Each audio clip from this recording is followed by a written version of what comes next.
आज अब यो 64औं अब जन्म दिवस यसपालि पनि गत वर्ष चाहिँ यहाँ बस्नेको सामाजिक लामागञ्ज गुम्बा कमिटी गुम्बाको मणिपाहरूले यहीँ नै गर्ने भनेर उहाँहरूले यहीँ बनाउनु भयो।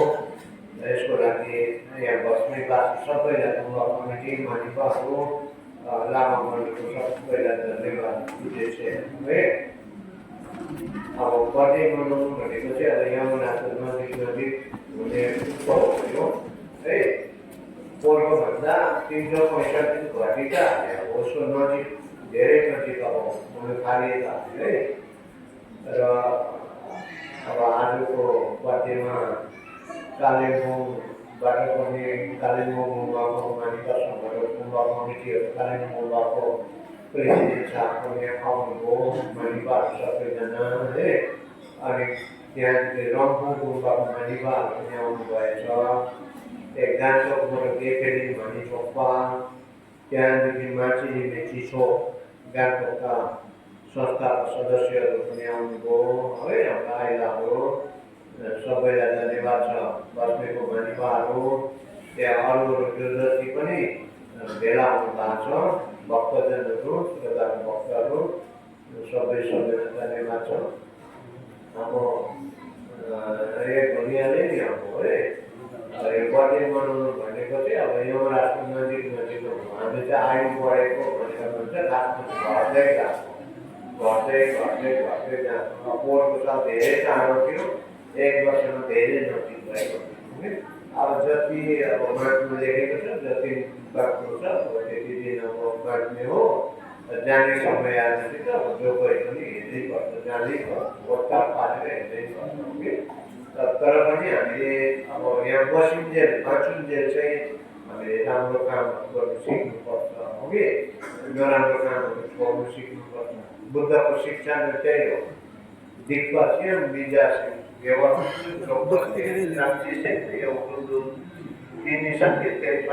चार लाइनमै बुद्धको शिक्षा चाहिँ सबैले त्यहाँ बताउनु भएको। त्यसमा चाहिँ एक नम्बरमा अब प्रथम लाइनमा चाहिँ दिक्पास्यम विजास्यम कुनै किसिमको पाप कर्म नगर्नु भनेको चाहिँ अरूलाई सताउने पिराउने बतिने है कामहरू नगर्नु हो भनेको। हामी बौद्ध मान्छे भनेको बुद्ध हिँडेको बाटोमा हिँड्नेलाई चाहिँ बुद्ध मान्छे बुद्ध फलोवर अनुयायी भनेको चाहिँ बुद्ध हिँडेको बाटोमा कति हिँड्ने। हामी बुद्धको अनुयायी बुद्धको फलोवर भएपछि चाहिँ हो यो पाप कर्मदेखि चाहिँ धेरै जोगिनु पर्छ। अरूलाई सताउने पिराउने कामहरूदेखि चाहिँ जोगिनु राम्रो है। दोस्रो लाइनमा चाहिँ त्यो भनेर हामीले जहाँसम्म चाहिँ राम्रो काम गर्नुपर्छ। राम्रो काम गर्नु सकेन भने पनि नराम्रो काम पनि नगर्ने, अरूलाई दुःख दिने कामहरू नगर्ने है। पुण्य सञ्चयले गर्ने पुण्यको काम भनेको चाहिँ राम्रो काम बाँचुन्जेल चाहिँ हामीले राम्रो काम दिएर अब हाम्रो हातमा कति दिन समय रहेको छ कति वर्ष त्यो हातमा उब्रेको छ हाम्रो जानु त तपाईँ हामी सबैजनै जानुपर्छ हो कि। हाम्रो हातमा कति समय उब्रेको छ यो उब्रिएको समयलाई हातमा रहेको समयलाई चाहिँ हामीले यसरी राम्रो काममा खर्च गर्नुपर्छ राम्रो काममा लगाउनु धर्म गर्नुपर्छ है। धर्म गर्नु भनेको चाहिँ अब राति पूजा आजा मात्रै होइन त्यो नराम्रो काम गर्दै राम्रो काम राम्रो काम के गर्नु। अनि त्यहाँ तेस्रोमा चाहिँ रामदेशजी औषध दुर्नुपर्छ। आफ्नो मनलाई चाहिँ के अरे कायममा राख्ने बसमा राख्ने। हामी त्यो मनको कति दबुरिरहेको छ मनले जता हिँड्छ पनि त्यसै दबुरिरहेको छ कि मनलाई बसमा राख्नुपर्ने। हामीले बसमा राखेर चाहिँ हामीले राम्रो कामहरू गर्ने चाहिँ कदम चाल्नु पर्ने पाइला चाल्नु पर्ने। अनि अन्तमा निमिसङ्गे चाहिँ बुद्धको शासन भनेको चाहिँ बुद्धको शिक्षा भनेको चाहिँ यही कुरा हो। राम्रो काम गर नराम्रो काम छोड। अनि आफ्नो मनलाई चाहिँ बसमा राख्नु त्यसलाई जता भावी हुनु नदेऊ मनलाई चाहिँ राम्रो कायम गर्नु बसमा राख्नु। बुद्धको शिक्षा यति नै हो।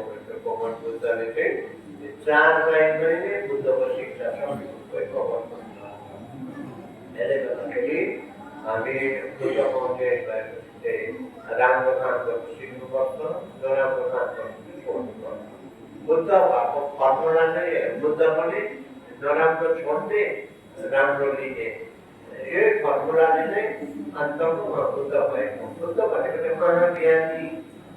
संसार चाहिँ यो हातको हत्केलामा हेरेको हत्केला पनि कहाँ हेरेको जस्तो यो हेर्नु सक्ने संसार। अहिले हामी मोबाइलहरू टिभीहरूमा सारा संसार देख्नु पाउँछ नि। त्यति बेला त अब मोबाइल थिएन, टिभी थिएन। बुद्धको ज्ञानले चाहिँ देख्नु सक्ने, ज्ञानले हेर्नु सक्ने त्यही टेक्नोलोजी चाहिँ अहिले अब आइसक्यो। साइन्सहरूले विज्ञानहरूले अहिले उपलब्ध गराइसक्यो है। त बुद्ध चाहिँ महाज्ञानी भएकोले आफ्नो हातको हत्केलाको रेखा हेरेको अहिले हामी चाहिँ टिभीमा मोबाइलमा सबै हामी हेर्नु पाउँछ। त बुद्ध चाहिँ महाज्ञानी भएकोले उसलाई बोधि ज्ञान भन्छ। बोधि ज्ञान भनेको चाहिँ अरूलाई भलाइ गर्ने काम गरेर चाहिँ भलाइ गर्ने काम गर्दा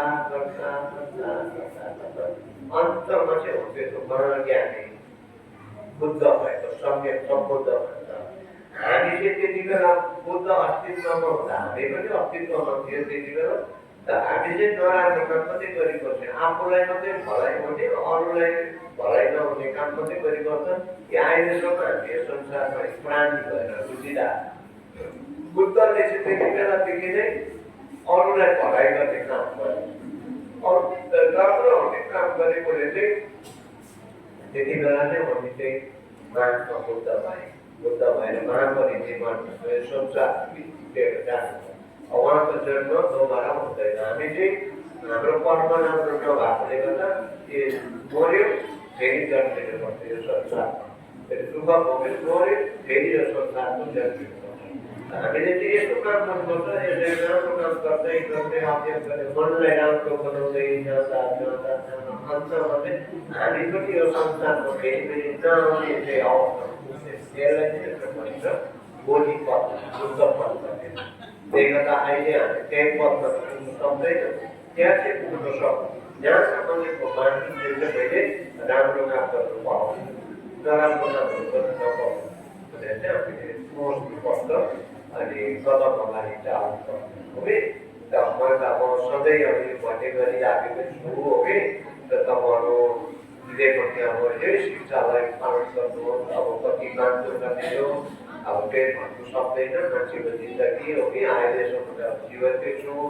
बस्नेवासीले अब त्यति बेला 98-99 सालदेखिको अहिलेसम्म हामी तपाईँहरू भेट्नु पाइराखेको छ, योगायोग भइरहेछ। मेरो तर्फबाट बस्नेवासीहरूलाई बेला बेलामा यसरी धर्मवादीहरू सुनाएर शिक्षाहरू सुनाएर बस्नेवासीले धेरै अब सिक्नु पाइरहेको छ, गर्नु पाइराखेको छ। है त्यस्तै अरू अब जहाँ जहाँ पनि जान्छु म चाहिँ अरूले बुझोस् सिकोस्, हामीले बुझेको जस्तो अरूले बुझोस् भनेर बुझाउने कोसिस गर्छु है। ल्याउनेहरू जहाँ म त ल्याउनेमा मात्रै अब लाइनै ल्याउने भएकोले ल्याउनेमा जहाँ जहाँ जान्छु त्यहाँ भनेर राम्रो बुझोस् सिकोस्, उसको मनमा परिवर्तन नहोस्, मनमा राम्रो मान्छे पढाओस् भन्ने हाम्रो चाहना। बुद्धको पनि त्यही हो चाहना, हाम्रो गुरुहरूको पनि चाहना त्यही हो भनेर सिकाउने बुझाउने गर्छु। र आज तपाईँ चारैतिरबाट आउनुभयो र हाम्रो ल्याउने भन्दा सूचना पनि दिन्छु। अब यो यसपालिको जुलाई महिनामा यो दुर्गा छेसी भन्छ। बुद्ध भगवानले प्रथमचोटि धर्मचक्र प्रवर्तन गरेर उपदेश दिनुभएको कि छेउको छेसीको खासमा सिक्किममा चाहिँ डुब्बा छेसी भनेर चिन्छ है, बुझ्छ। यो सरकारी छुट्टी पनि छ। त डुब्बा छेसीमा चाहिँ रामकाको आनी गुम्बामा एक छात्र हुने हुन्छ। आज उहाँको के अरे ल्याउनेको अर्गनाइज गर्ने आयोजन गर्ने हाम्रो आयोजन समितिको मान्छेले भन्छ। उहाँले 2007देखि अहिलेसम्म ल्याउने कन्टिन्यू गरिरहेको भन्छ। अहिले कोरोनाको कारणले अहिले कतिवटा दुःख बिमारहरूको कारणले गर्दा अहिले 1-2 वर्ष हुन सक्दैन। यसपालि चाहिँ अब हुँदैछ। तपाईँले ल्याउने जाने इच्छुकहरू छ भने चाहिँ जुलाई महिनाको 7 तारिक चाहिँ भेला हुनुपर्छ। 7 तारिक पुग्ने, 8 तारिक सोध्यौँ, 9 तारिक नाम्चे, 10 तारिक चाहिँ ल्याउने सकिन्छ। कोही अब बस्नेवासीहरू, गान्तोकवासीहरू, रम्फूवासीहरू ल्याउने गर्ने साथमा चाहिँ त्यो एउटा सूचना हो तपाईँलाई के अरे जाहेर गर्दछु र तपाईँहरूको जति पनि यो अब कार्यक्रममा सम्मिलित हुनुभयो आइपुग्नु पाउनुभयो भाग लिनुभयो ओके तपाईँहरू सबैलाई सन्तुष्ट भनेको धन्यवाद र कृतज्ञता ज्ञापन गर्दै यो फोटो 2 सप्ताहलाई चाहिँ हामीले शेष